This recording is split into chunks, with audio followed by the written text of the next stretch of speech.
we talked about the table of showbread being the third furnishing, and I said it represented the tree of life and the mouth, the tongue, the taste, as far as the human body goes. And then it was the third day of creation, because that's the day we get vegetation on the land, and the separation of the land and the waters. The land appears, basically, the table appears. It's the third feast, first fruits, the barley. It's the book of Leviticus, the third book in Torah. It's the third step in the Exodus story where the people receive manna. It's the third book of the Brit Hadashah, or New Testament. What's interesting is,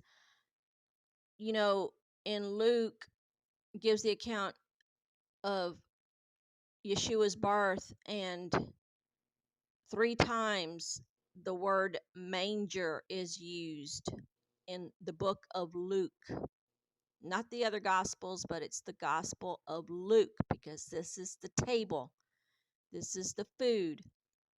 And the Greek word, I believe, is sphatne, and it means to eat. That's the word for manger. And if you remember, this is the book, the gospel, that has Zechariah the priest. And remember that the bread on the table is only for Aaron and his sons to eat, and it's changed out every Sabbath. It also represents the third ecclesia, or assembly, or church. That's Pergamon or Pergamos. It's the third seal, the third trump, the third vial. I think I made a video on that, but just look at, the third ecclesia is promised the hidden manna to the overcomers. And so look at the other video on Revelation. That's a whole nother video. But just take a look at what I have so far, or what I've given you so far. And remember, there are 12 loaves.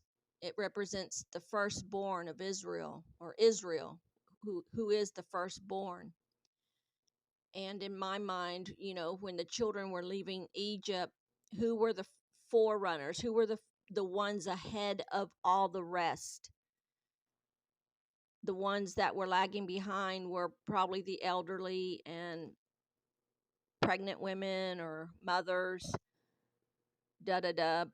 And so for me, in my mind, the way I picture the Exodus is the young, unmarried boys were the first to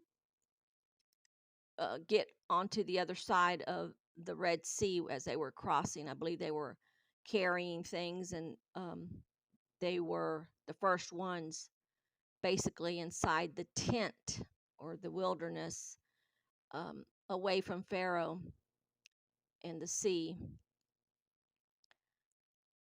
And the table is the very first furnishing that you come upon when you enter the tent.